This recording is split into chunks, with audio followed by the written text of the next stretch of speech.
All right. Anybody who's recording, let's clap. 3, 2, 1.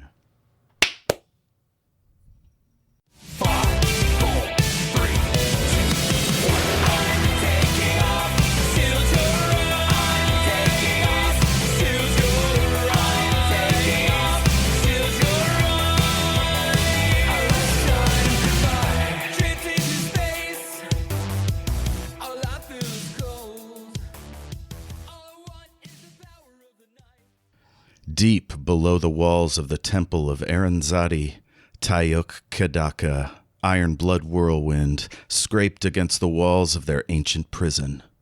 Their true names were so old they had forgotten them, remembering only those their enemies had placed upon them, Misery's Shade and Corpse Gleaner. Once they had been lovers. After centuries of bodiless hunger, the love was forgotten. The only feelings that remained within their blackened hearts were hatred.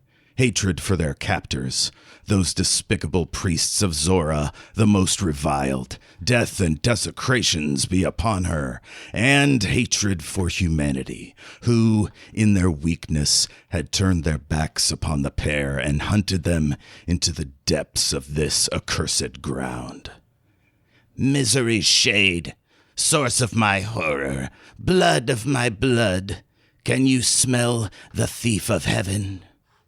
Yes, my despicable beloved, he comes with food to sate our hunger.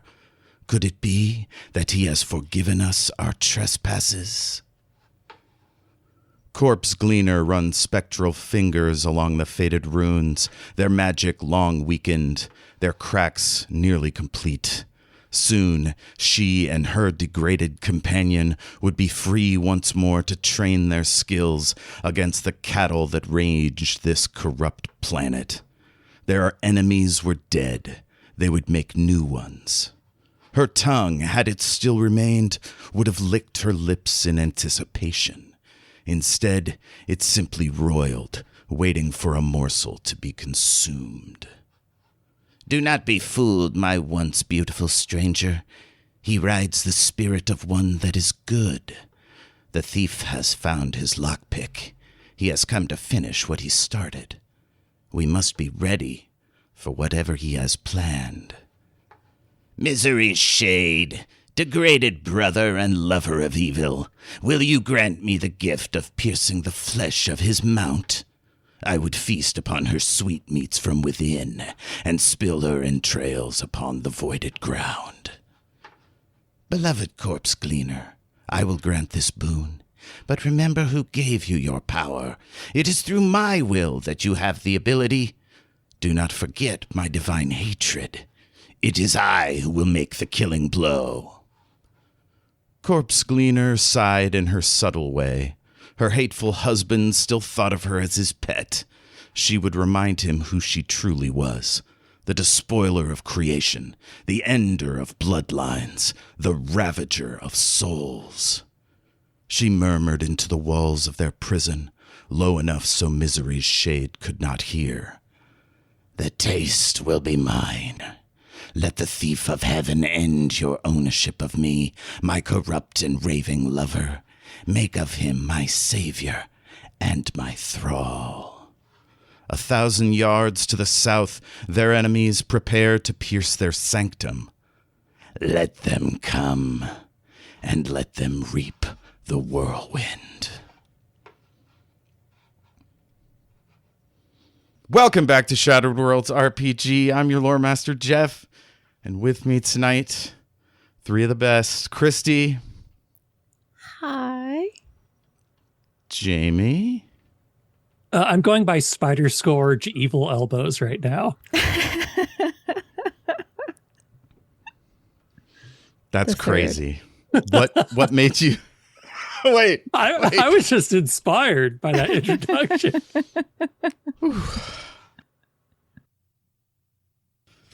Okay. How have you guys been? I don't know, AJ? Sorry, AJ. Jayme got me off track. Let's start that again. AJ! Oh, we can't hear you. Oh, crap. Hi, we need to postpone recording because I have whiplash after that. What the hell? Hello, Went AJ. right from evil to like, hey, welcome.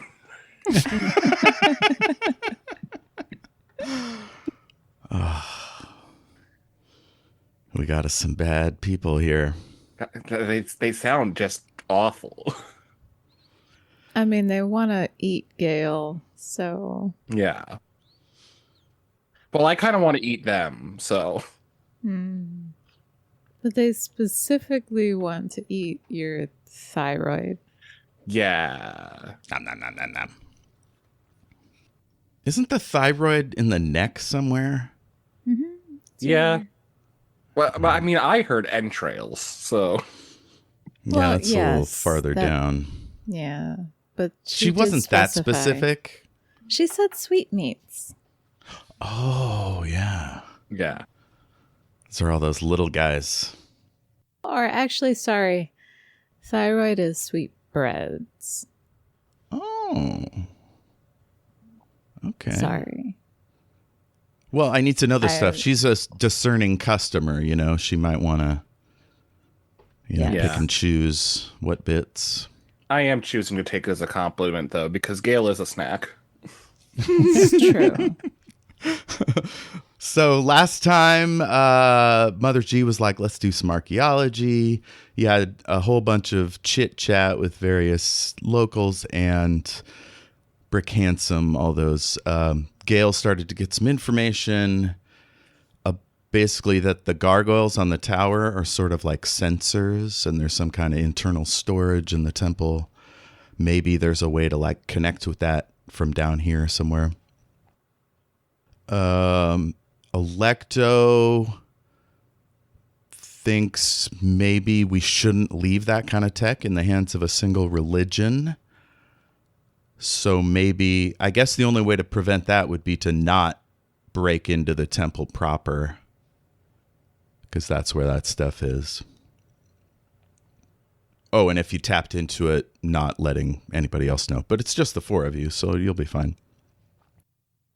Just so I'm clear on what was just said, the best way to keep that technology out of a single religion's hands is to not break into the temple where it is. Well, that's the status quo, right? They don't go into the temple at the moment. If you guys busted on in there, they might rethink that strategy. Oh, true, yeah. Mm-hmm. But that's just me spitballing. Let's go back to the facts. You guys had a nice little meeting. They had a weird ritual that made Gale's demon feel bad, although he claimed he just wanted to go up to the surface. Ondashar managed to get Gale away from y'all so he could have a private conference. Water Dancer and Raya are going to go up into orbit to try to make contact with the Oakleaf Society. Hallowell offers to go with you. They tell him to hang back. Gale's feeling the battle horn. And Crunch has some sense that these might be shapeshifters he's heard of, a sort of spiritless corpse animated by magic to use as a secret agent. With the that's what you think maybe Cthulhu is, with the ability to mimic beings from other expressions. Yeah, I used my gather knowledge skill. Hell yeah. So let's start there. Let's see, where were you? Were you back in the main room? I believe we were in the room where Crunch opened those really heavy, hard to move doors. Yes, that's right. So yeah, there's a spooky tunnel heading down.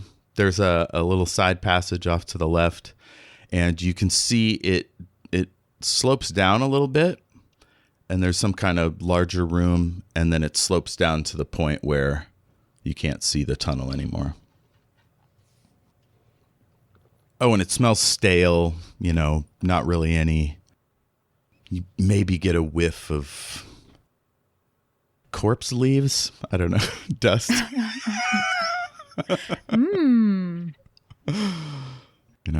Old farts. I don't know. Well, I guess we should move carefully because we don't know what's down here. Yeah. Yeah. Jeff, this side room to the left right here, is that where we found the objects that I'm not supposed to touch, or is that a different thing? No, technically you're not even on this map yet. You're just kind of think of where you are as the two cabinets pushed aside. Oh, excellent. Yeah, okay, then, yeah, but let's carefully go through the cabinets. Are you going 4 abreast or 3 abreast? I guess Alecto. I need Alecto in there. Cthulhu's available if you need him. No. I would love for Cthulhu to be up front. Actually, wait, no. Alecto in front because I trust her to be able to... I changed my mind immediately. Cthulhu in front. Sorry. According to my notes, you sent Cthulhu back to help Brick Handsome keep everybody out of here. But you can call him forward if you want. Yeah, no, he was only going to be in front to keep an eye on him, and also because he's acceptable bait. Acceptable bait. That's good. Yeah, because, like, there needs to be a strong person up front in case shit happen, but, like, also, I don't want it to be someone I care about. Okay, so for options for bait, you have Cthulhu. You also have Mother Gravlock's assistant, Hallowell, who I think one of you at least knows he's a secret agent. We don't know who he's a secret agent for, though, right? Brick would have told Crunch that he's with the Conclave Central Science Service, also known as the CS. They're sort of the CIA / National Science Foundation? I don't know. They make sure nobody's getting up to any secret evil genetics experiments, stuff like that. So they often insert agents into places where they suspect there might be some secret tech or whatever. Gotcha. And compared to what Keziah does, how would Keziah feel about somebody like that?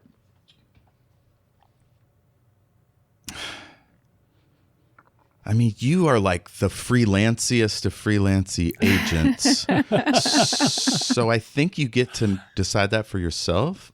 But if I'm just speculating as to like the best spycraft, it would be to keep them in comms range, but don't necessarily rely on them. Also, they're too savvy to use as acceptable bait. Sure. Whereas Cthulhu seems like a bit of an amateur. Oh, but you kind of sent him back for Ondashar to grill him. Mm-hmm. So I think he's out of play. Okay. AJ. With Cthulhu being not Cthulhu, I don't necessarily trust him close, so I think it's good to keep him occupied. I also am wary of any secret agent, no matter whose side they're on, really, because I don't want them observing anything that we're doing in person. Yeah. Right. Secret agents are the worst, right? Yeah. Definitely. What were you going to say, Jayme? Oh, I was just going to make a joke about being 1 point in Cthulhu's favor is he's roughly the correct height and weight to step on slightly discolored plates on the floor. It's very true. What if we have Crunch in a... Wait, does the mech fit in here? We've discussed this certainly last episode, right? You could go back and get the mech. You just need to like hunker down and like when you go through a narrowish area, but it's wide enough to fit in here. That sounds inconvenient. I was going to say Crunch in a mech up front and then other people close behind. But I don't think that's wise. Well, do it in character. Talk to your people here. Alecto's like, I'm ready to go. She's bouncing on her balls of her feet, listening to some music. I mean, I could go back for the mech, but Alecto seems super excited, so What do y'all think? I mean, I feel like Alecto's kind of a great choice just because she's very powerful and also she has her kind of like psychic stuff, which could be helpful around what seems to be a lot of supernatural stuff going on down here. Just to be clear, Cthulhu is not like within earshot, right? Right, no, he's way back. A couple hundred feet away. The question is, do we want to put enough trust in Cthulhu to not somehow backstab us or you while we're down in a very small enclosed space? It's a catch-22 wherever he is, because either he's sabotaging us where we are or he's sabotaging us outside. This is fair. And I would prefer maybe a little bit of an element of surprise, if that's the case. So it's easier to hide what we're doing in this moment if he's not here. Fair. Makes sense. Crunch, would you feel more comfortable if you had the mech? Here's my concern about the mech. See, it's quite heavy, and I would be in it. And I'm worried the floor might collapse and I'd fall forever into the darkness.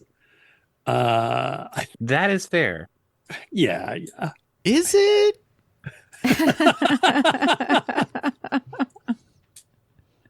I mean, as far as you know, this is a stone cavern, fairly well dug out. Odds are there won't be a large empty pit inside the sand. But if that is a true fear of yours, then we will leave the mech behind. Especially since I don't really have anything that could help with that. Like, I don't have a fly spell or anything like that. A levitate would be cool. I'd love to learn that eventually. Just to double check, the medical, I believe it was a medical mech, that wouldn't have any kind of like rocket booster feet or anything on it, would it?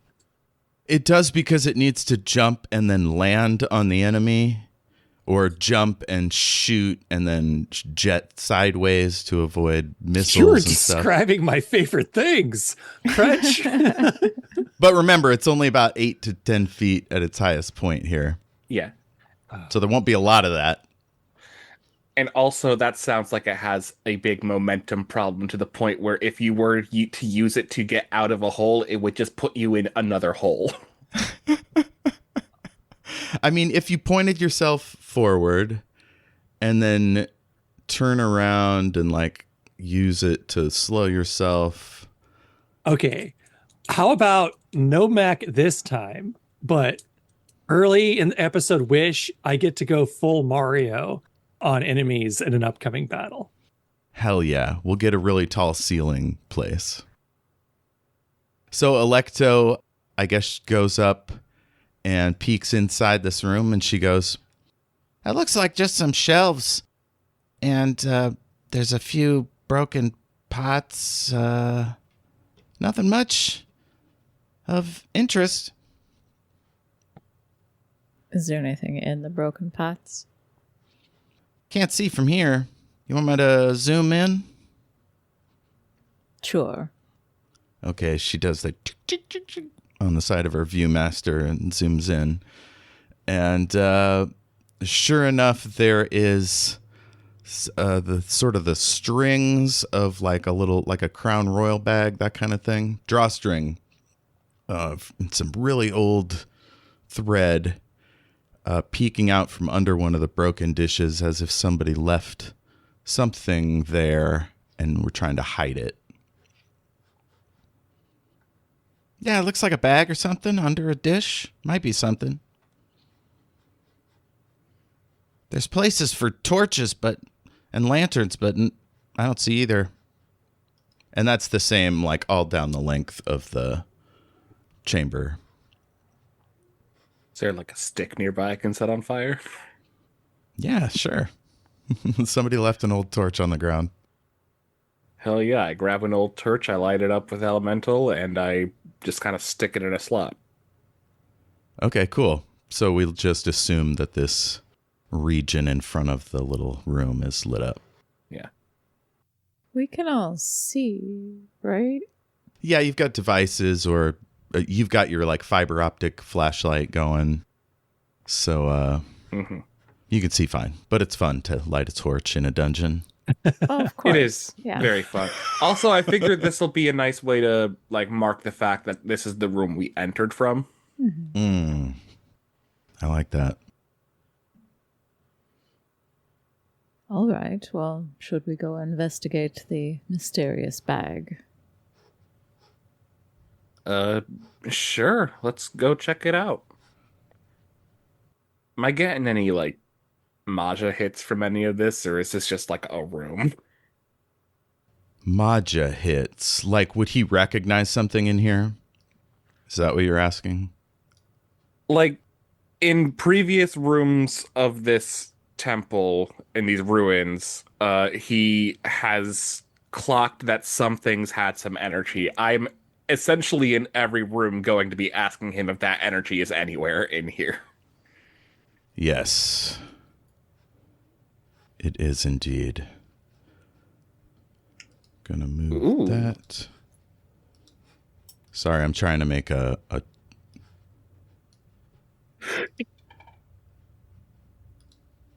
Oh man, I sent you all to the map layer.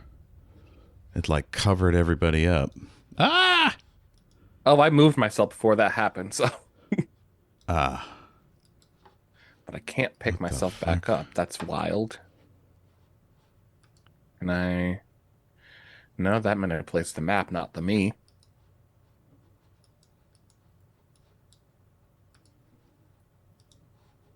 There we go. Now if I can move it forward.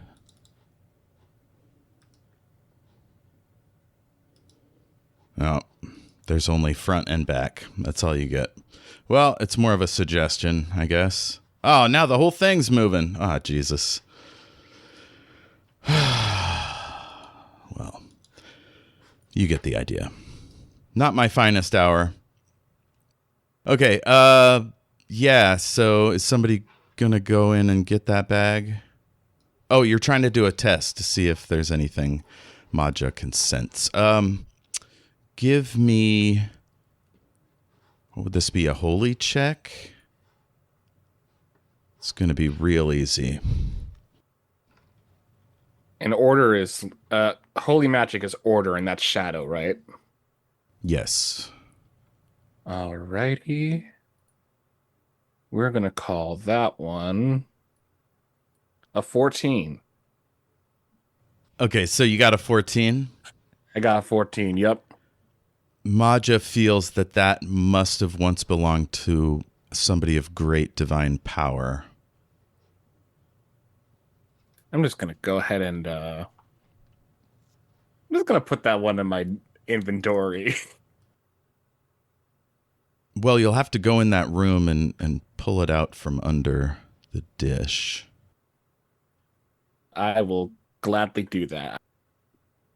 If you're ever over at a friend's house or something and you're like, oh, can I have this and that? Just normal like questions. And they say, yeah, you'll have to go in that room first and get it. Don't go in there because there's some kind of like scythe beyond the doorway or maybe a tripwire. I've been instructed by my best friend Alecto that this room is fine. Cool. So Alecto guards the passage as you walk in there. You turn the disc aside, and yeah, it's this old red canvas bag. It's probably the size of like a grocery tote. It's a dusky red with a sort of yellow yarn drawstring. And like I'm getting like religious divine stuff off this. Like this is like Zora shit. It's been in that person's presence. There must be a ritual object or something in the bag. Wonderful. I'm gonna put so many donuts in this later. You think you found a magic donut saving bag? Oh no, I think Gale just wants to disrespect this religion greatly. Oh no. Oh my god. Okay, so you're gonna grab the bag? Yeah. Do you want to rummage through it? Oh, I didn't even conceive of things being inside of it. What's in there? Let's see. You have friends with scanning devices. You also have one, or you could just dump it out, open it up, whatever. Yeah, no, I feel like in this case she would kind of like gently lay the bag on the ground and kind of slowly upend it so that nothing like breaks, but it just kind of starts falling out.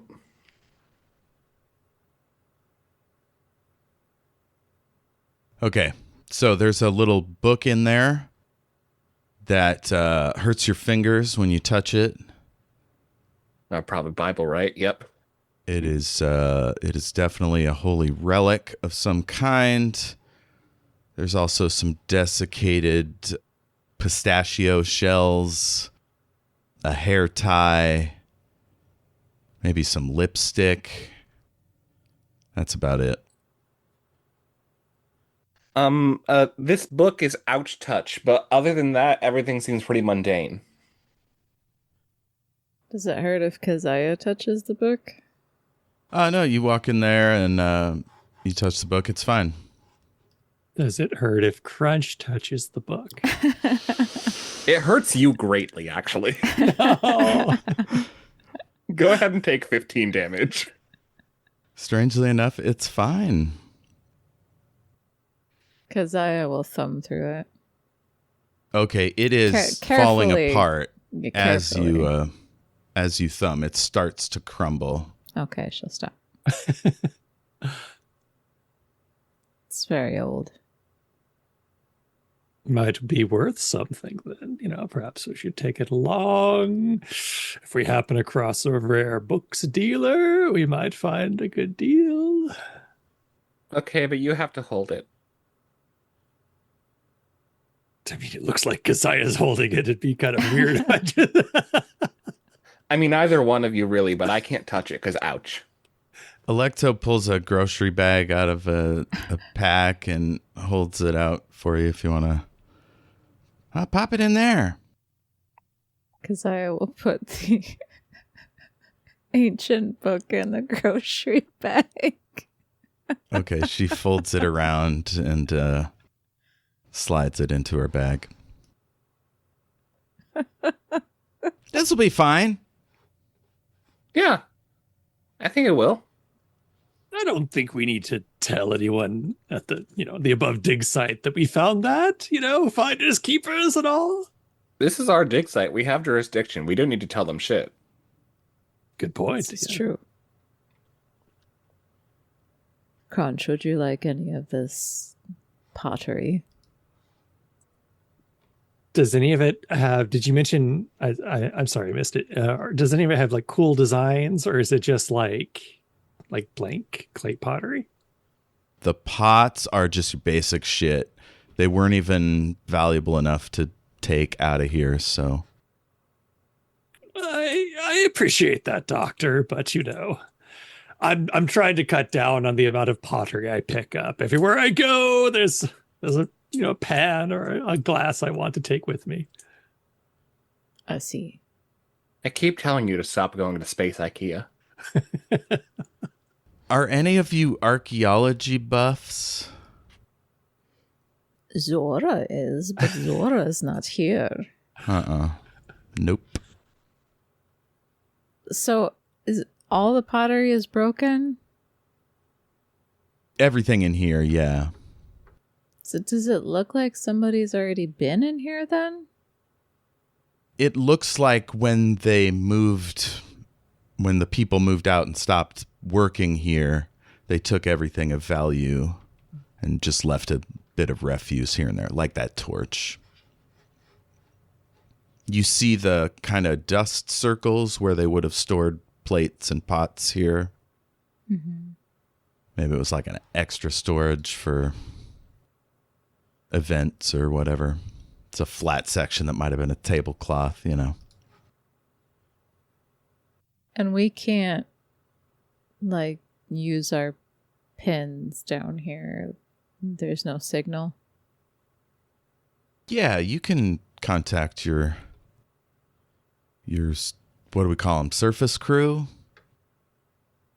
Ondashar's finest. But Keziah couldn't get, what's our group called again? The Oakley Oakley Society. Oakley. She couldn't get an Oakley signal out to, say, Zora. No. First you have to establish communications Yeah. because Pam has, I don't know, done something to disrupt them. That's actually why Raya and Water Dancer are going out there. Yeah. Is to establish a tight beam. Gotcha. Local chat is working just fine. Online chat is getting a little bumpy. Gotcha. Yeah, it'll probably be like another half hour, assuming their mission goes well. And then hopefully you'll be able to communicate with the wider galaxy at that point. Well, perhaps later we could ask someone else. Oh yeah, no, maybe Water Dancer has a good idea of what's going on here. I think she would probably just want to blow it all up. I mean that too. That's a very real possibility. She does love that. Yes. Is there anything else you would like to look at in here? It's very dusty. No, I mean it's a pretty small room. I think we've looked at just about everything we can look at in here. There's broken pottery. There's a book that hurts to touch. There's a bag that's now in my inventory. I think we're good. It didn't hurt when I touched it. Maybe it was because the bag was around it. Oh well. You guys ready? Gale, did you get a paper cut? Is that what's going on? I mean, I don't. Let me look at my fingers. Did I get a paper cut? There is a sort of, it feels like a 2nd-degree burn on the pads of your fingers and on the inside of your hand, but you don't see anything. It's not like they're steaming or puckering. It feels like I shouldn't have fingerprints right now, but I do. Yikes. Would you allow me to examine you? Sure. I give her my palm. Going to read your palm now. Do you want a medical check or? Sure. I mean, I could just give you that it's nothing, but if you want to roll, maybe you'll do really well. And Your lifeline is trash. Of course I will do well. Yeah, it's like a 26. okay, yeah. So you can see little micro tremors in her nerves that are a clear indication of pain, but there's nothing creating it. Nothing visible to your instruments. And would she be able to connect that to anything, or does this seem psychological? Like anything that has happened earlier in the day, you know, just trying to think like a doctor, you know. No obvious sign of injury. You haven't had any brain injuries lately, I don't think, Gale. You do a quick around her brain and it seems all right. Well, there is clearly something wrong. However, there seems to be no actual cause for it. Are you telling me I was spiritually microaggressed during Pride Month? This old book is a bigot. Clearly it can't handle women in STEM.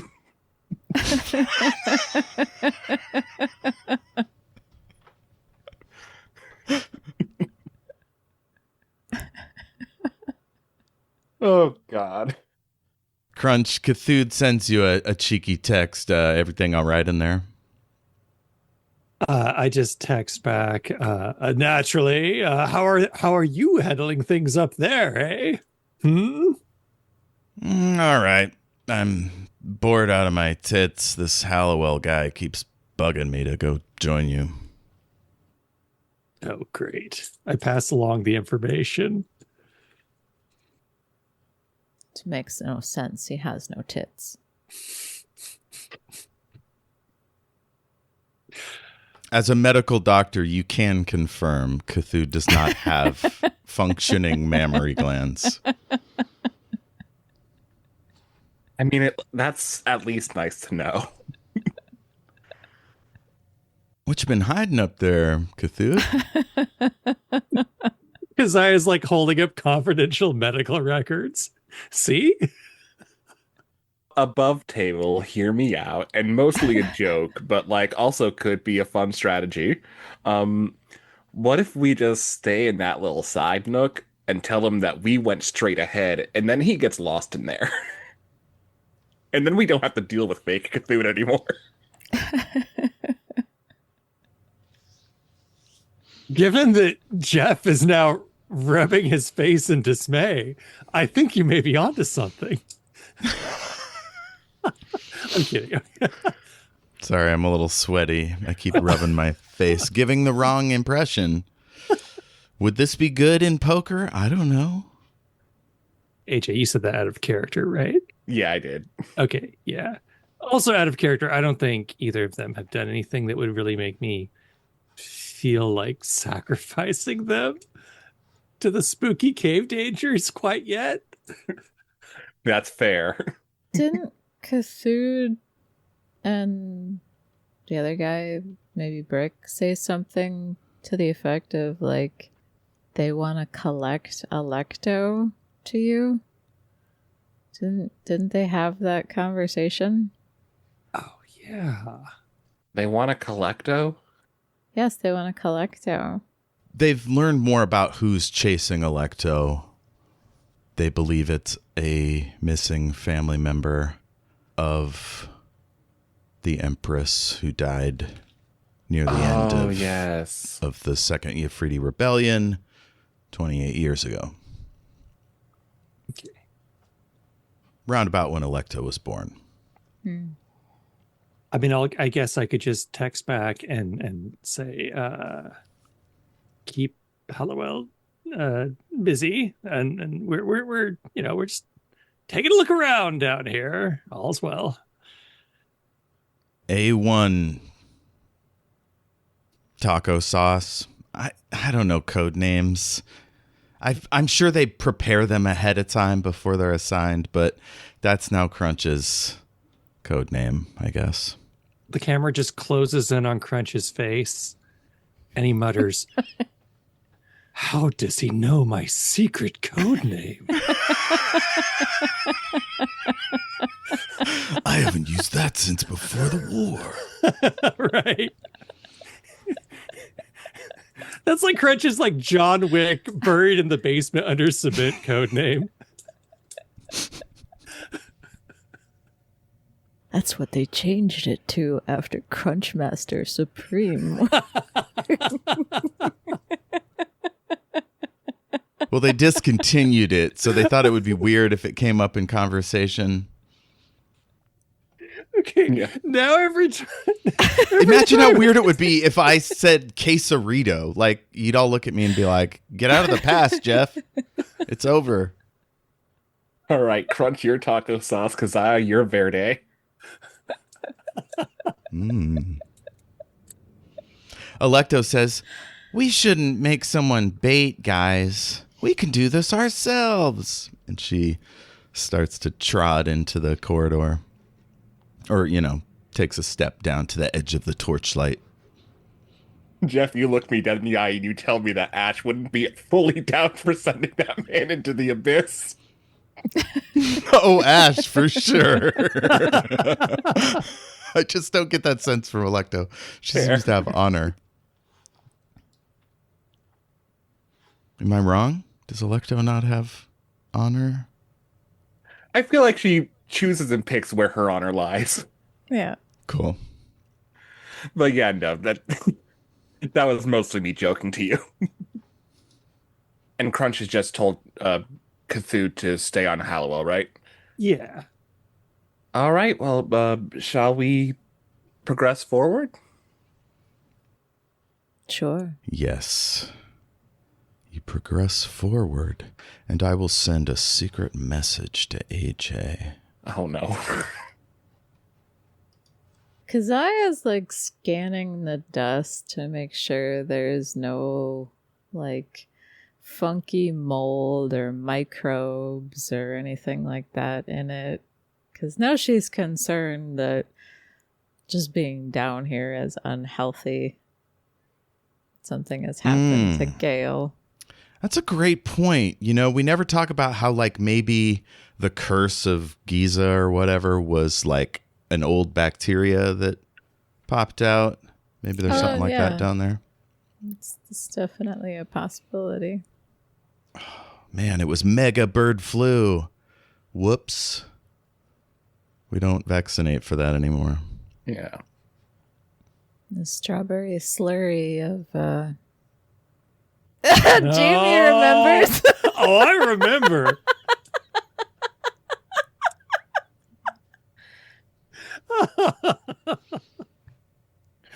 Is this something that happened off game, or is this a reference to liver milkshake? No, this is before the liver milkshake. This wholly predates liver milkshake. Yeah. This references a tomb that was dug up from a temple and was found to be full of ancient dead people soup. And people wanted to drink it. Yum. As hopefully conveyed by the fact that I called it soup. Okay, so what were you analyzing for old horrors? Like the dust and... Oh, just the general environment. Yeah. Yeah. Let me finish this spooky message. Yeah, Alecto's bouncing, ready to go. Gale is eagerly following close behind. Okay, and we'll just have your enviroscan running. You get to the edge of this larger area, and you see it's sort of mixed levels, like it was carved to make sort of discrete areas, like maybe there was dyeing done here. You see like a round sort of patch that might have been a vat, you know, basically like tasks done to support temple life could have taken place here. Near the north end of this maybe 15-meter long room, there's a couple little passageways that go off left and right, and just past those openings is the top of another slope, and that's why you couldn't see all the way down that tunnel. But if you go there, you could probably see farther. Everybody roll me a perception check. Somebody throw for Alecto. I rolled a 10 and a 4 for Alecto, so 14 plus whatever. I also rolled a 4 for Alecto. Well, I rolled a 10 and a 4, so we'll give her that one. What's not persuasion? Perception. Her perception would be, let's see, her light is 8, 10. It's not a combat sense, so it's just the one rank. So that'll be 10 plus 20, 24. So that's a extraordinary success. Maja amplifies your perception, AJ, by 4 if you let him put that augmented reality out. Oh, excellent. And I was just about to ask, does this perception have anything to do with magic? Yes. All right, cool. I have rank in that, so. Perception's light. Yes. And Crunch got a 14 total on his. Okay. Keziah has a 16. 26. Cool. I just realized that Ash once said that light is Alecto's dump stat, and now I'm worried that maybe it's lower than an 8. But regardless, anybody that got a 20 or higher notices that there's a thick, maybe 1.5 foot groove above and below and beside the entrance at the part of the north side of this room that slopes down. And it's got, it looks ritually carved. There's kind of like a certain artistry to the way the line around each side of it has been carved, that smacks of precision magic. Basically, anytime you see something that looks like it could have been machined now, that was probably made magically back at this time. There's a lot of man-made cuts in this room. It's just that particular area. Everything else is sort of loosely carved as needed. So, like, is it at the entrance we're at, or is it at the one, like, is it that blue highlighted thing? Yeah, I'm pinging it now. Yeah. It looks like a little snake, but really it should be straight, blocky. Mm-hmm. It's giving blast door. It's got that kind of vibe to it. The ground below where a blast door might be looks kind of busted up and irregular, like it's been slammed a couple times. Up there, right where the room narrows out or back in, it looks an awful lot like someone made a cut on and along that entranceway. Okay. Like someone chipped into the cave wall. Like a design or door or something else. I mean, it feels like a door could be put there, but I'm also like, this whole room feels vaguely religious, and maybe it's some kind of threshold barrier. Is there anything on the floor or the ceiling or? You mean in the rest of the room? Mm-hmm. Everything else looks just functional, matches its time period, sort of basically a room that had stuff in it once, got everything of value got removed. All that's left is like the foundations, a few pieces of pottery, nothing too fancy. Oh, Crunch, there's more pottery. Oh. Can we say that Crunch has been doing a little bit of light study of archaeology practices? Yeah. Sort of on his downtime. So you know that you're supposed to leave that stuff in situ, take pictures, put up flags, that kind of stuff. This is actually what I was going to suggest for Crunch's relationship with archaeology. Whatever this future's equivalent of 1930s adventure serials are, he's been reading those magazines. Yes. So like he knows a lot of basic stuff, but he's also expecting a lot more like two-fisted brawls coming up because this is an archaeological dig site. There's probably going to be something involving a hat or a whip or maybe some poison darts. He's ready for it all. He's read the magazines. Yeah. Hell yeah. Dakota Jones is a very popular lady archaeologist. Yeah. He's well caught up on Andy Inna Bones.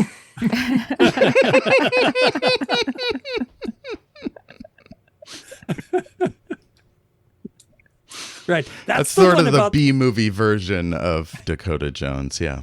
It's about this alien presence that takes possession of an archaeologist and actually lives in their bones. Yes. It's quite exciting. That's kind of a good idea. Oh, wow. Skeletal archaeologist. Next one shot. It's just a lot of really slow, careful science. There's probably an RPG for that. There's gotta be. Very upset all the time, though, because the alien wanted to be an anthropologist. That's why he invaded the bones. And now he's stuck being an archaeologist. Right. It's the only thing his bones were trained for. Mm-hmm. The alien's like, bones were always just a means to an end. And now it's just bones, bones, bones, day and night, all day. Fucking skeletons are talking to me now.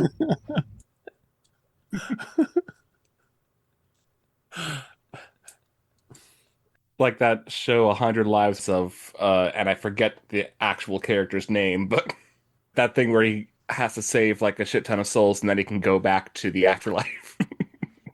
He has to dig 100 dig sites and then he can go back to Yes. and then he can go back to space. You could also reskin that to be I'm not even going to finish this joke. Look for it at the end of the credits, folks. Welcome back, listener. The last 5 minutes have surely been cut.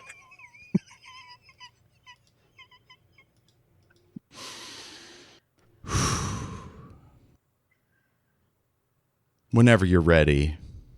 Can I sneak in there with my sneaky crunch feet using my sneaky crunch skills at sneaking? Fuck yeah. You're just going to sneak straight across? You're going to go around and curve some other more interesting path? Yeah, I'm just going to walk, make like a kind of a beeline for the leftmost passageway so I can peek in there. Perfect. Would you like Alecto to go with you? Stay here with an attack charged? I guess she would have to go closer. Is she sneaky? I mean, I would assume so. She can. She doesn't, but she can. Okay. Yeah. To be honest, Crunch isn't the most sneaky individual, but he likes to think he is with his 1 rank in stealth. And he's going to go for it. All right. Put yourself halfway. Alecto skulks in. Pointed out. Hands pointed out in case someone attacks you. Okay, that's a 15 on my stealth roll. Okay, Kristy, can you roll a stealth roll? Add 10 to it. That would be a 14. Altogether? Yep. Okay. So Crunch, Alecto bumps into a pebble at one point, but it's not too bad. Maybe you'll get lucky and the fire will be distracted towards Alecto. She makes a kind of noise and then moves off to the right a little bit. And you have an unobstructed path to the leftmost channel. Okay, then I will complete that path. Would you like me to roll stealth again as I get No, closer? we'll just let it ride. Nice. And I'm kind of peering down there. It's like, let's see what's up. Okay. What was your stealth roll again? 15 total. 15. Cool. Maja, you feel a sort of unholy sonar ping that kind of like sweeps through you, and you get a kind of, I don't know, what do you call it? Like, you know when a wave is disrupted by a rock and some of the waves kind of move in a different direction? It's kind of like that, like an underwater rock, the current went around it. Yeah, like it kind of breaks the current and splits it in two. And a tiny little bit comes and pings you like microsecond later. So Maja can tell that a powerful presence is trying to detect intruders, and it certainly bounced off of Crunch. So I can tell that this thing has detected Crunch right now. Presumably. Unless it's some automated signal and not related to a sentient mind. If you were to move laterally a certain distance, you might be able to triangulate it if it happened again. I'm going to whisper in. Is there like a localized just the 4 of us channel in our comms? Right, yeah. We leave all the boring stuff out, but yeah, you make some eye movements and your virtual goggles and you have a 4-person chat. I go directly into that and I just go, Crunch, take like 10 steps away from that passage. Crunch's little arms go up and he just starts like tiptoeing backwards away from it. Okay, Crunch has tiptoed away from the channel. Alecto gives him a thumbs up, a silent thumbs up, and a big smile. And then she points to herself and points to the channel, Gale. And then she whispers, "Do you want me to go check it out?" I would be incredibly wary of anyone getting near there. Okay. What about this other channel? And she starts walking in that direction. With caution. Okay. She gets to the edge and she peeks around the corner. And she goes, It's kind of bendy. I can't see all that far. If I think that Crunch is safe in this moment, then what I'm going to do... Well, I guess I should first ask, do I feel like Crunch is safe in this moment? Like, am I getting a sense that him backing away has done anything to help the situation? No. You think it might even be a spell, like a passive sensor? If it's on a regular timer kind of thing, you'd have to wait and find out. But at this point, you don't think... If anything has narrowed its attention on Crunch, you wouldn't know. All right, in that case, I was going to fully do a thing of, like, check to see if being in that room has any kind of the same effect that Ouchbook did. But thinking that Crunch is in danger, I probably would just go right up to Alecto. Okay. You walk along towards her without incident, and she gives you a silent thumbs up. And she's got a really focused, intense look on her face. And you can just quite hear some music coming out of her headphones. Ash sent a song here. I'm going to play this. You guys can keep talking, but that's what's happening. Mm-hmm. Keziah is going to think to Gale, what is happening?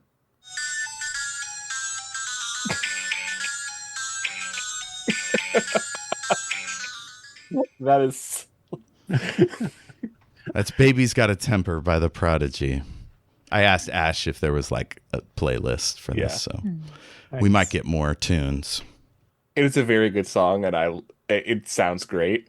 The thought of me hearing that as I'm approaching this very scary temple is incredibly funny to me. Especially because it kind of sounds like some scary cave, like video game music. Mm-hmm. It's like sinister NES chip tunes. Yeah. So Keziah has just asked that of me.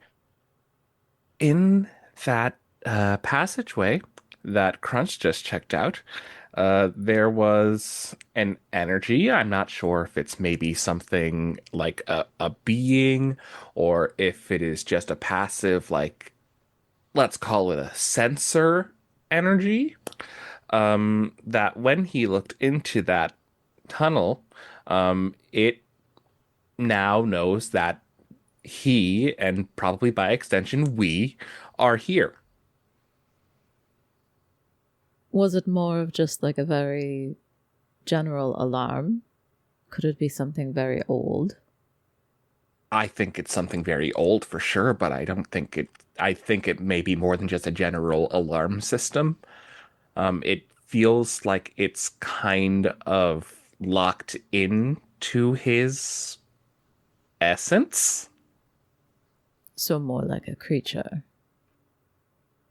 Yes and no. It's hard with this stuff. It's hard with this stuff because it's not a physical thing, and we could be dealing with just about anything. Crunch, you could have sworn you just heard your grandmother way off in the distance. Like maybe calling for dinner, or dad's home or something. You like can't make out the words, but it's definitely her voice. Well, could be. Is there like some kind of magical component that would prevent me from like considering that it's pretty much impossible? Or is it more like that's a trap, this is messing with my head, immediate recognition? Is Crunch a magic guy? No, but he knows he's got a dead grandma guy.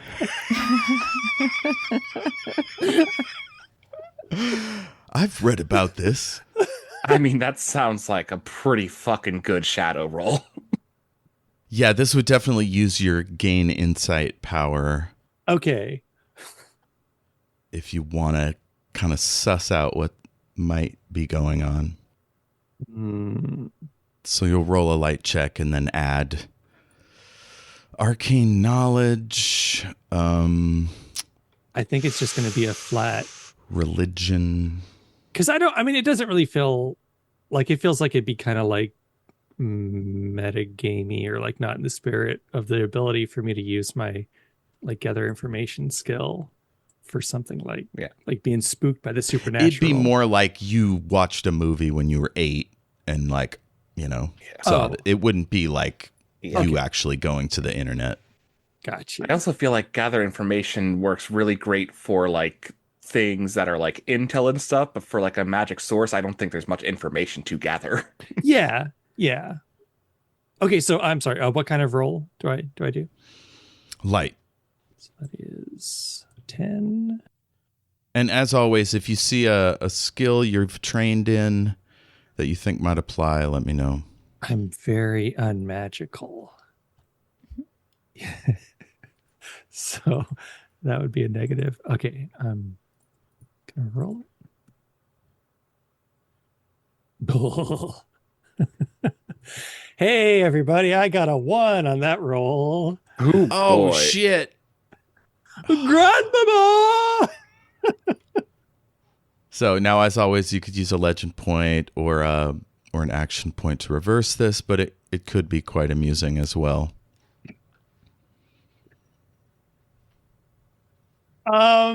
Yeah, I think I would like to use an action point. Would that be like a reroll? Yes. I would like very much not to be fooled by the evil spirit. I potentially have a thing that can help if this doesn't work out. Okay, so that's a 17. Much better. So with a 17, you remember your grandma used to talk about shades that could mimic your voice. They wouldn't let them know about you, but they could mimic you and kind of try to trick people. A lot of mediums get fooled by spirits like that. So that's what it feels like to you. Okay, I'm going to, like on our private comms, I'm going to say, oh, watch out, everyone. Some kind of nefarious cavern creature is trying to use my dear old grandmama against me and lure me down these dark paths. I'm sorry, what now? I'm hearing spectral voices of loved ones asking me to go deeper into the cavern, and I think that's probably not a good idea. Now, you're kind of going off the track here. Sorry. It was just a feint. You thought it was her. So you can't confirm what you're telling them. Okay. So are you just panicking and like passing on what you've heard? I think my question is like, I mean, not to be too grim, but like I do think Crunch's grandmother is no longer with us. So like if he's hearing someone who sounds a lot like her, I think to him that would be like something nefarious, right? Mm-hmm. So okay, so not quite with that much detail then, but I would just let them know that I just heard a voice that sounds a lot like my late grandmother, and I doubt that's what I heard. Like that? Yeah, I mean, you went to her funeral on Calustria, like you were there. Like, I think there might have been an open casket. I don't know. That's up to you. I have no opinion. Your family might cremate. I don't know your cultural. This is your opportunity to make lore if you want it. Ooh. No, never mind. I'm not going to do it. Zoroastrian sun burial. Yes. That is so much better than what I was going to say. Burial at space.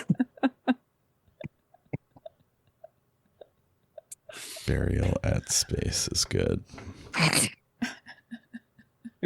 Space, you can get even closer to the sun for your Zoroastrian sun burial. Yes. Mm-hmm. Ooh, you could make like really hardy capsules and put them in orbit around the sun. Oh, fuck yeah. So your ashes, your cremains could just kind of circle the sun forever. You turn into literal stardust. No, we are stardust, so. I mean, we are stardust, but like a very expedited. Yeah. All the way back, baby. All right. Here's how we're going to operate going forward. Everyone, get real close, to me. We're just gonna walk in a huddle at this point. Crunch, when you looked in that tunnel, something detected you. And if you are hearing things, I'm very concerned about that. So I haven't done this in quite some time. I think Alecto is the only one here that knows that I can do it. If you start hearing something, tell me immediately.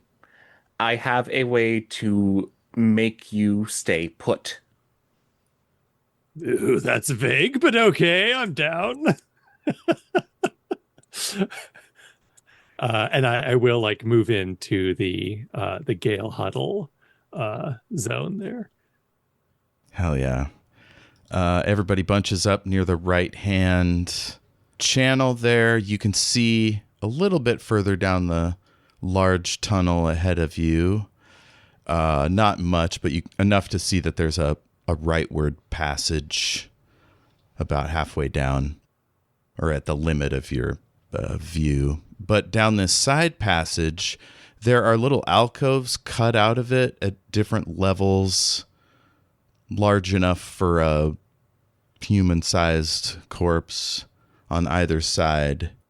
And there's smaller openings. Maybe they keep organs or treasures or whatever in these various different sized holes. Maybe cremains. Maybe all they found was a skull.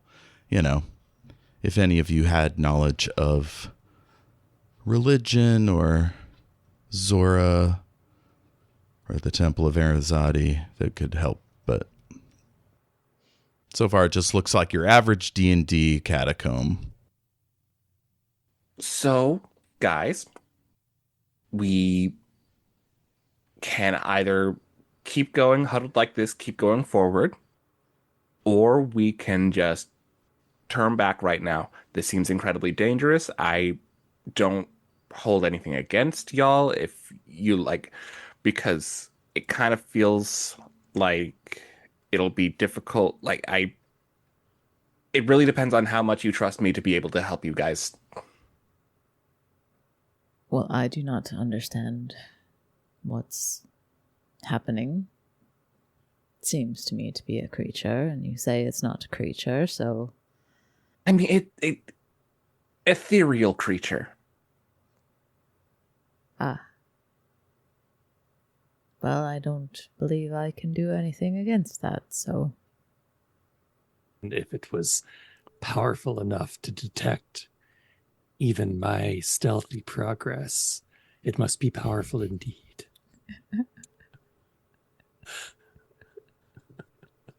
Okay, I actually don't mind if you take a few steps away. It's fine. I mean, I have my magic. Alecto can do magic punch. We have ways of dealing with ethereal things. I am just worried about you guys getting in trouble. If you trust us to protect you, then we can keep going forward. If you don't, then we can go back. Does Gale still seem okay? That's totally up to AJ. On a mechanical level, every time Gale makes use of his power, a little more of his personality comes forward. But that's totally up to AJ to role play. I mean, fucking define okay. Well, so I'm just going by, Keziah's a doctor, and she just saw that Gale is exhibiting symptoms, so she's paying attention to Gale. Gale, if anything, a little more nervous looking, maybe a tiny bit sweaty. Yeah. But it's close quarters with human bodies. That makes sense. I'd say what you're getting off of Gale right now is a slightly more cavalier approach to the fact that her friends might be in danger. Okay. Maja gives Gale a feeling that another wave of that sensor probe kind of is rushing through the stone towards you. 10 steps back right now towards where we entered. Okay, you all shuffle back, and before you manage to get all the way there, it's hit and swept through your position. Maja, because he has warning, he could mask your signature. In fact, he could just do that if you want him to. Are you saying he could mask mine specifically, like personal? All the time, yeah. Basically make you invisible to mystic sensors. Am I able to put that on someone other than me? That would be a pretty powerful spell. If you had time to work it out, you probably could. Or you could just tell him, use your power to shield all of us. And you get the sense that wouldn't last as long as a regular thing. And it would be a show of power. Anybody looking for you would be like, how'd they disappear? Ooh, what a fun decision, because you did tell me things about today, and it feels like this specific move would ruin that. I hold off on it for the moment. Okay. So, Crunch, your icon is still up near the channel, or did you come back with the group? Oh, yeah, I would have. I'm sorry. Yeah, I would have remained with the huddle. I'll stick you down there. Yeah. So you almost got out of the room, and then Gale's like, yeah, we got pinged. Hey, so bad news, everyone. It doesn't matter anymore. We all got hit. It knows that it knew that Crunch was here. It knows now that we are here. Wonderful. Let's go punch it.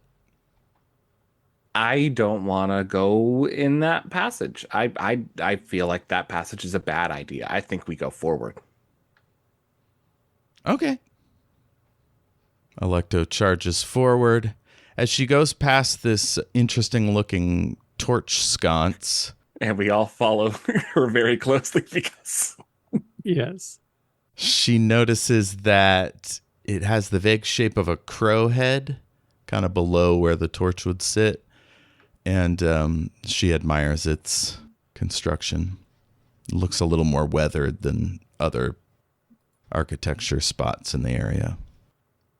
Is there anything to it? Like, does it move? Is there anything inside it?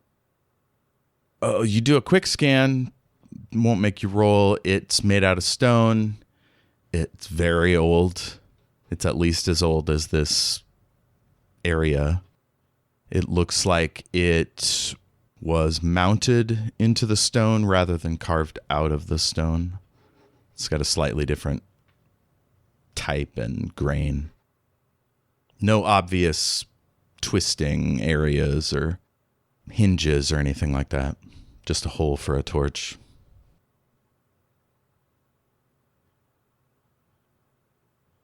Okay.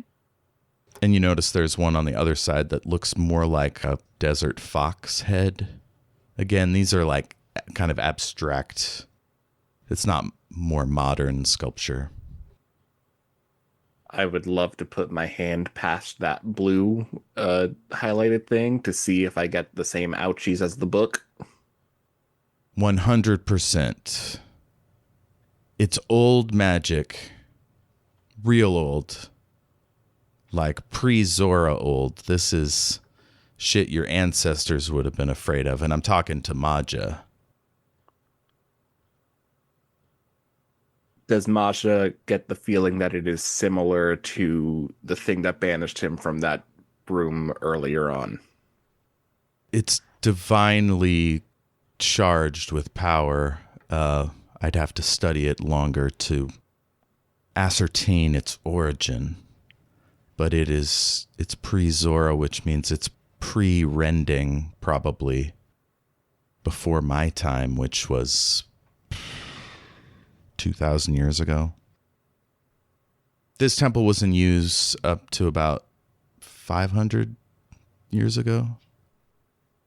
Can I, thinking as Gale instead of Maja in this moment, kind of dismiss him to above the temple like he did when he was banished, and then walk through unaffected and see if I can bring him back in once I pass the threshold? Yes, that works perfectly. He's back in, and he goes, ugh. I didn't like that. Yeah, no, that wasn't pleasant. All right, let's go through, guys. It's a gentle slope down another 30 feet or so, another side entrance that looks like another lightly finished cave room. We'll just call it a room, a dungeon room. And then the track continues forward into another large area similar to where you just left. Do we want to see if we can peek into the little passage on the right here? Sure. All right. Alecto, can you look in real quick? Sure. Alecto peeks her head in. This looks like a fabric room. There's like a busted old... Looks like part of a weaving thing. What are those things called? This is Jeff saying. Alecto would know. Oh, a loom? A loom. Yeah, they use those at her monastery. And she says, oh, there's a jar over here on the ground. It looks like might be a wine jug. And she reaches for it. She picks it up. Careful. She walks it over to the opening. Don't drink it. She shows it to you guys, and it is a very well-made wine vessel of the time period. This is the kind of thing that workers wouldn't have access to, so it's unusual to find it here in this working section of the temple. And it's got lovely leaf and peacock designs etched around it. Sort of like what if you've seen a Greek vase, Right? that kind of art style. Like that, it's got those like paintings on the sides of them. Mm-hmm. Okay. Okay. So the sticking together thing is new. So real quick ground rule: if we do split up, let's maybe give a little bit of warning before we pick anything up. Oh, should we use like a code word? Maybe just like, hey, should I pick and insert whatever object you are wanting to grab? Can I pick this up? Oh, yeah. And then like maybe we can all kind of, if you think the rest of the room is clear, we can all kind of come in and then kind of gauge whether or not. I'm glad that it's okay now. Maybe don't drink the wine. Oh, okay. Do you guys want it? I don't think any of us should have the wine, really. It is up to you, but I would probably advise against it. It is likely not sealed well enough to be sanitary or even still liquid. Oh, she tilts it on its side, and it's basically like kind of makes the weight motion of a sludge. Delightful. All right. Yeah, no, I would definitely say don't drink sludge. Oh, and it's got an elegantly carved hardwood stopper So it's like, this is high-end stuff. Oh, hardwood stopper, drink it. I can examine it if you want me to. Sure, yeah. All right, what's the sludge? You're going to scan through the outside to see what's inside? Yeah. It is it's a fruit sludge that perhaps was once alcoholic.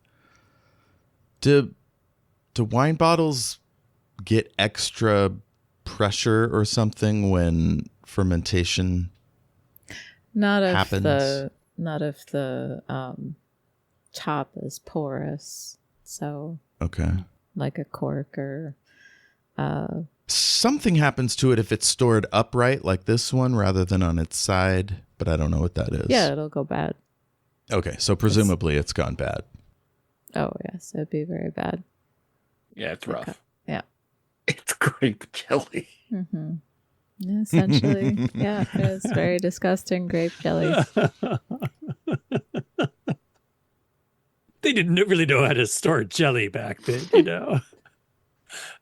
So, Crunch, you don't know a lot about archaeology, but you do know random stuff rich people buy to, like, spend, just have something to do. Yeah, you've been to IKEA. You've seen a lot of these old vases in rich people's houses, and it's, like, embarrassing to ask how much they cost. So, this is a big deal.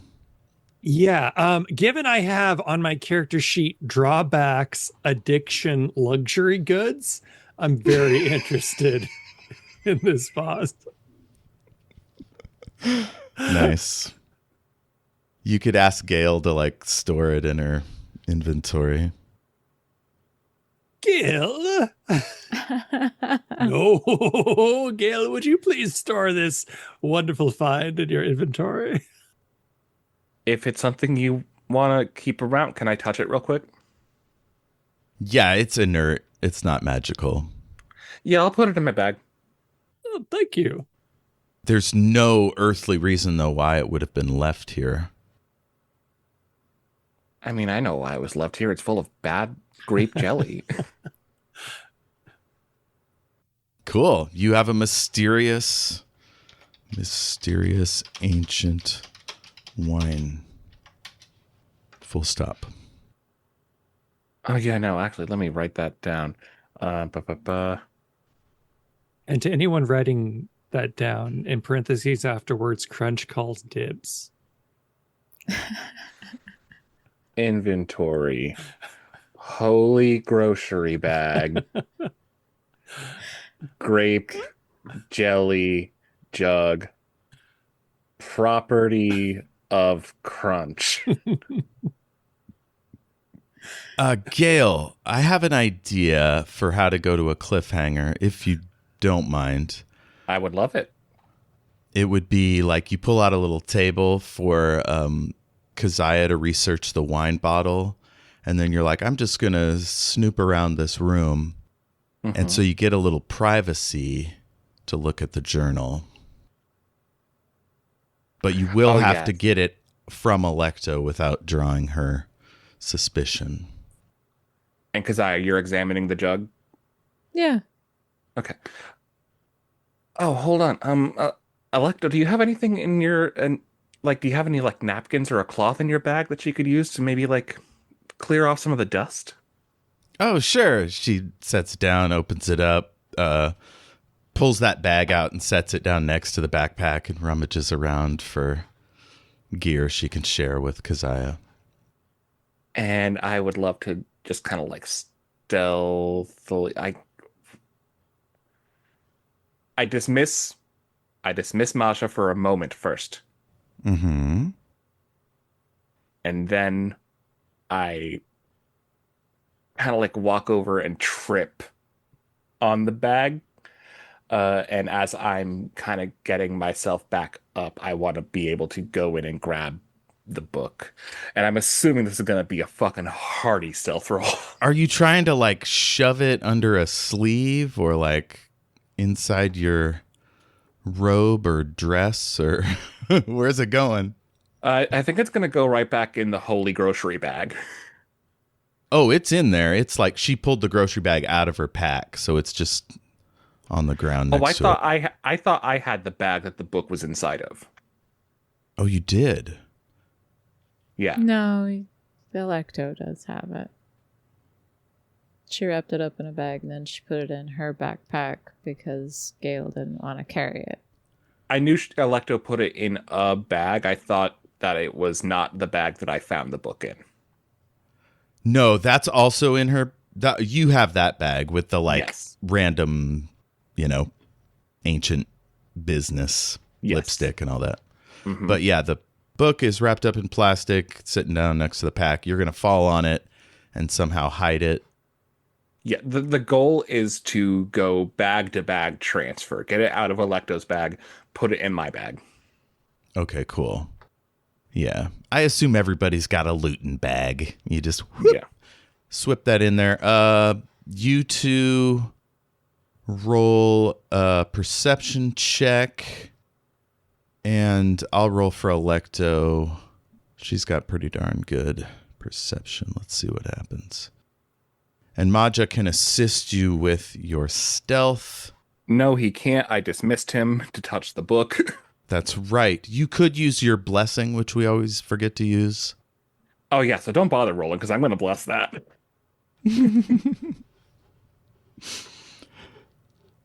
If anybody has any legend points, they'd need to use that to beat the bless. No, I'm saving mine. Keziah's too busy investigating the sludge anyway. What did Keziah roll?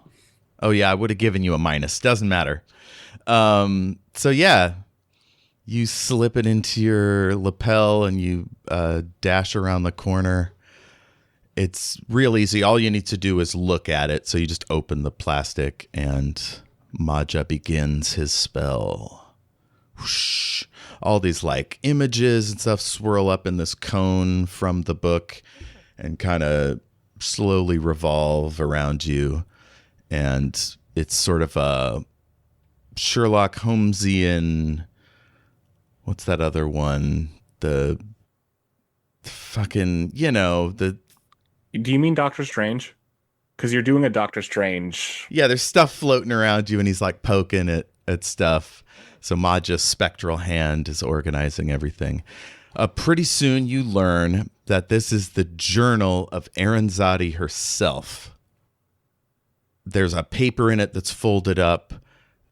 It's basically like a note saying, if the worst happens, go to my plot and get the amulet. And there's a little A at the bottom in old-timey script. There's a hand-drawn map in there that shows where the cemetery is in relation to the temple. So it's a little bit northeast of the temple.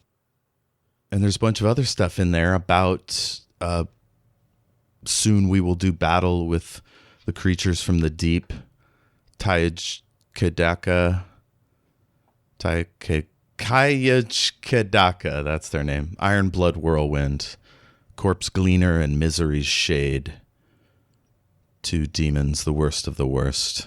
All they want is death and pain and torment. Till the end of time. It may already be too late. I'm going to go ahead and keep that information to myself. All right, likes. Anybody do anything that tickled your fancy? I liked Crunch's. I like the open. Oh, sorry. Go ahead. I was just gonna say I liked Crunch's very tactical sneaking. That was very good. Yeah, It no, I was enjoyed some the of the bravery. greatest sneaking anyone has ever seen, and the only reason why he was spotted is because of their nefarious magic. Yes. They were not playing fair. No, they cheated. Yes. I liked a lot of stuff. I'll start with Keziah's medical scan for dungeon mold, which is something I think people can overlook in their excitement. A rush into the catacombs is that someone might be breathing something they shouldn't, so I appreciate that.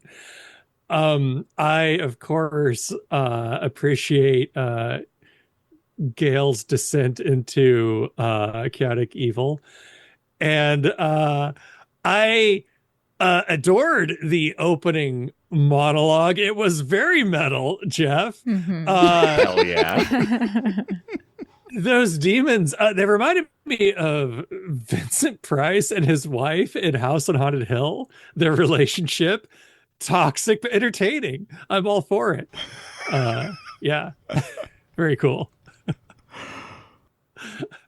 I'm very into, like, I feel like there was a point in time where Keziah would have been very into Bloodlust Gale, and I'm very much enjoying her transition into, wait, is Gale okay?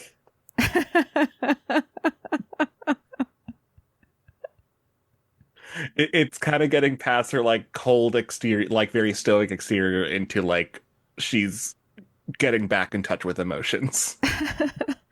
Well, you have to understand, Gale has to be alive in order to be Bloodlust Gale. That's also true.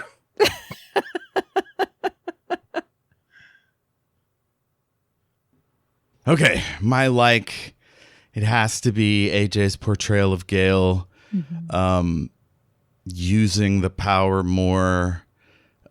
Still worried about Crunch, trying to make sense of these mysteries. It's very cool. I also like anytime a character tries to hide something from the rest of the team. Yeah. That's juicy. It's been a while since we've tried to do that. Yeah, you've been pretty open books with each other. Well, like, except for Keziah, who is always have an ulterior motive. What? What? No. If I can find it, I'll drop in that Bojack where he's just like, what? What?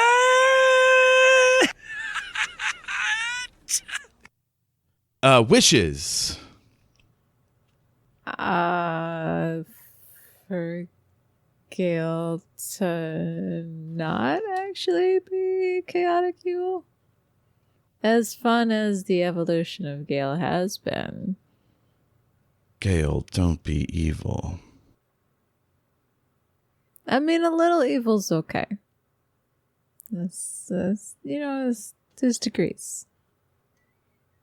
I want for more of the little voice things to happen. Oh, yeah. Because now that all of us have been hit, I bet that's going to be fun. Keziah currently thinks that it's like when you hear a bobcat and it sounds like a crying baby. That's what she thinks it is. So, what is that face, AJ? I'm just excited for Keziah to fuck around and find out. She's in denial. Okay. Denial is a river in Egypt. Your husband is gay. I wish we all make it out of this scary demon temple alive and intact without getting eaten or torn to shreds. Those are my terms. So get out alive. So that's basically that's pretty standard dungeon stuff. Mm-hmm. Yeah, but this one in particular, because, we don't usually get like the Metalocalypse opening. Plus, it has the extra added asterisk of not eaten. Yeah, specifically. Yeah. Yes. Mm-hmm. But I'm so glad you invoked that specifically, because I feel like that is fully appropriate for what that was. Mm-hmm. All right. I guess that'll do it. Thank you for listening. Thank you guys for joining us. And how do people find you on the internet? Kristy? I have some short stories up for free on a website called Vocal, but they're under my full name, which is real long, so check the show notes for a link to that. Or look me up on Bluesky under Kmitko, Kmitko, and check the pinned post there. Hell yes. Jayme? You can find my free games on itch.io. Go look for brandoff.itch.io and you can check out all kinds of adventures and some of my content is spooky. Some of it's spooky. Yes. And other is kooky. You know, I like to go for a mix. Mm-hmm. AJ? You can find me. That was a weird sound, computer. Why did you do that? You can find me on Bluesky at AJ the Slayer, or you can check out my other TTRPG podcast, Christmas Tide, Ohio. We play kids on bikes, and it is set in a fictional holiday-esque town where we walk around as children, and we're in season 5, I believe. So like 5th graders riding around on bikes, solving all the town's mysteries, pointing out infrastructure to incompetent adults, speaking to ghosts, learning a little bit of witchcraft. You never know what you're going to get. So go check it out. It's Christmas Tide, Ohio. And I also make all the music for it. It's going to be a good listen for you. Hell yes. Please listen to our D&D side quest, both Rise of the Defiler, Return of the Defiler. Before that, I think we've got Rage coming up. We had great side quests led by Sako, the cults, Cauldrons and Cults. We had a great time there. AJ also, we might stumble back into AJ's World of Darkness. You know, if you ever want that. I think last time did we win? Oh, no, there's still one more thing to do. Okay, so yeah, we might work our way back to that. And I also am all over the internet at El Jefe Tacoma. You can send us an email, shatteredworldspod@gmail.com. And we're on Facebook group. There's a Discord link in the show notes. And I think that's enough for today. Mm-hmm. I had fun. Thank you for indulging my long intro. It was good. This was such a fun one. Yeah. Yeah, I thought I'd sneak the spook in front of the goofs this time rather than feel like I'm crawling out of the goof pit from the beginning. Yeah, crawling out of the goof pit being this episode's title. Yeah. You gotta front load your spookies so you can get into the goofies. Mm-hmm. Yes. All right. Like us, share us with your friends and family. Tell the world we're here, and celebrate Pride on us. I mean, we won't send you money, but like think of us while you're doing it. But if you feel inclined to send a queer person on this show some money for their Oh, tell them about the Connecticut Gay Men's Course. You just had fundraising. Oh yes, we did an excellent job there. I think our final total was somewhere about, we raised $13,000 for the organization. That was excellent. Yeah. We finished up Lights Camera Action. That was so much fun. Oh, we have a Patreon. Check it out, patreon.com/shatteredworldsrpg. We'd love to do more for you, so check that out. See all our old Return of the Defiler episodes in all their glory. And thank you for supporting us. And until next time, keep it rolling.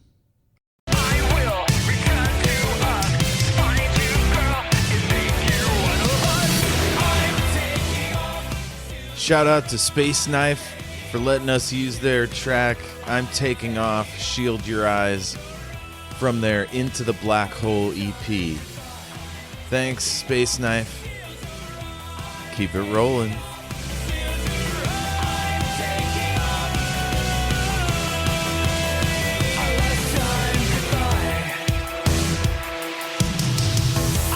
Taking off. Oh, somebody drew a torch. Perfect. Bless. I needed that. Maybe if you want to check it out, hit me up in my DMs on Bluesky, and I can maybe hook you. Wow. Let me take that clean, actually.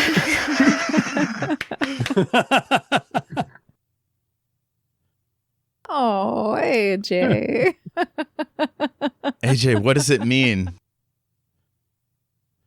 It's actually reskinned, and you can play as Ted Bundy.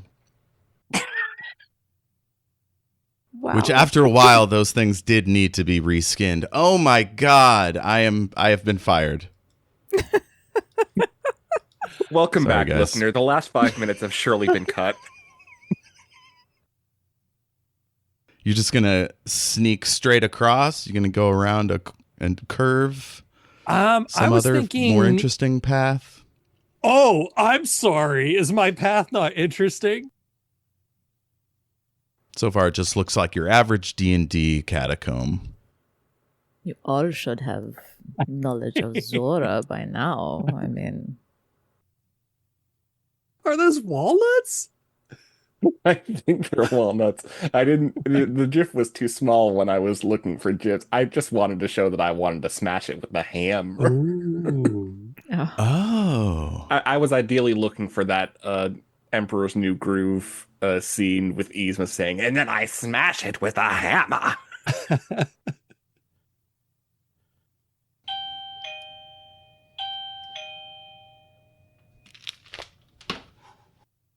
I have a visitor.